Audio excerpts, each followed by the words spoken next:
Hi, common viewers. Welcome to Strictly for You. Um,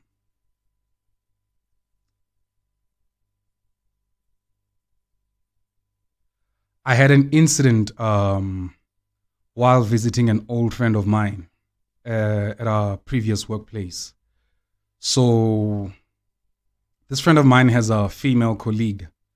So, as I was about to leave the workplace, that female colleague says to me, um, how can I stop from being shy? I'm a shy person. How can I stop from being shy? So I said to her, she the my friend was the MC at that event, and so she works with him. Um, she was actually admiring the confidence of that guy on stage. So she wanted to know from me, how can I overcome being shy? So I said to her, you are not actually shy. There's no shy person on earth. Yeah, it was sort of like bold for me to say something like that. But I said that to her, you are not shy. There's no shy person on earth. And she said, what is it then? And then I said to her, there must have been an incident when you were a child. And that incident, you must have been trying to put yourself forth, like children do. Recite things in front of elderly people, in front of their peers, confidently make mistakes in front of people, and then somebody attacked you or bashed you for whatever you did, whether it's your peer or an elderly person. And that one incident, or even multiple of them, resulted in somewhat of a caving in at the level of consciousness. You started caving in and started not doing those things because you didn't want to be attacked. So that's a conditioning. And then what then happens after that is that you don't have a word for that fear of expressing yourself, and then get attacked, and then build up sort of like mold yourself into something that doesn't need to be attacked. You didn't have a conceptual label for that. But then you grow up, you learn words, and then you start saying, oh, I'm shy. So I said to her, that's what happened to you.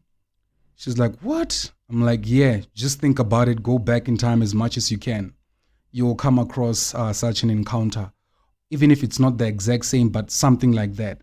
You'll realize why you call yourself a shy person. Because pure consciousness is not conditioned. It's actually the environment and what you go through and the experiences that are conditioning you. So now, interesting enough, she was sitting with a friend of hers. And that friend of hers, the lady was like to her friend, did you hear this guy? And she looked at me, with sort of like a face downcast, and looked at me. She said, I don't like what you did. I'm like, what did I do? She's like, as old as I am, you just took me from this place and dragged me over there. You just sort of like catapulted me over there without my consent. I was like, I'm sorry, but what is it? Do you want to talk about it? So now she says, when she grew up, that's the other friend talking now. She always visited her uncles. She always visited her aunties, her grandparents, and other relatives. And every time she visits those places, one thing that she always does is that she made sure the chores are done on time early in the morning, even if the kids who are sort of like residents of that particular house that she's visiting, even if those kids didn't care about such things, she would make sure such things are done, and she would clean up the house, do the dishes and everything. Every time she visits her family, her relatives. And then now she grew up doing that, and she still that habit has watered down, has actually, that habit has rippled into other areas of her life, such that she always does things, she always feels this need to do things. And it's almost like she's trying to impress. And then right there, she said she's realizing why she always did that. She was looking for that affirmation that she was not getting from home. She was looking for that with those relatives that she was visiting. She was looking for that affirmation from outside that she was not getting at home.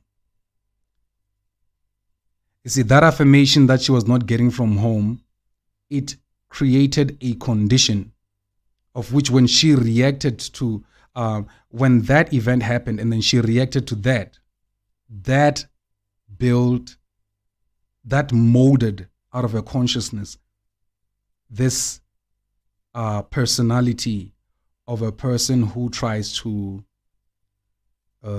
do things for others. Not that doing anything for anybody is actually a bad thing, but the motive behind it. She realized right there that night that she's been doing these things because of this one particular thing. The emptiness that was in her soul, the leanness that was in her soul at home. She was trying to fill that void with how she behaved, with what she did outside of home. And so the dangerous thing about life is that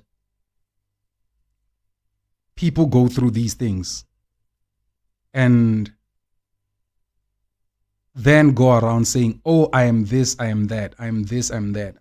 I'm a shy person, I'm a bold person, I'm a perfectionist, and all that. Not realizing that all those things that you are identifying yourself with are just molds that came from a condition. But who you truly are is not these things. Who or what you truly are is something that is pure, unconditioned, that takes the form of everything you give it. It's like taking water. Water is it's fluid, it's formless, right? So to speak, concerning shape. But when you pour water into a cup, it takes the shape of a cup. That's the closest analogy I can get to try to explain this thing. So a lot of things that people believe about themselves, people think of themselves, are just a result of an event and a conditioning that got solidified. And then after it's solidified, you call it your personality. It is not your personality. It's something that you assumed. And because you've stayed with it for so long, you've come to be this person who says, this is who I am, I'm a rude person. This is who I am, I'm a shy person. This is who I am, I'm a bold person, I'm this, I'm that. Let me sum it up this way. You must learn all the things that you are doing unconsciously and know the reason why you do them. That is the only way to overcome them. Carl Jung said it this way: until you make the unconscious conscious, it will control your life and you will call it fate. People are experiencing it in life, in relationships, in jobs. They're like, things always end the same way. Just remember these words.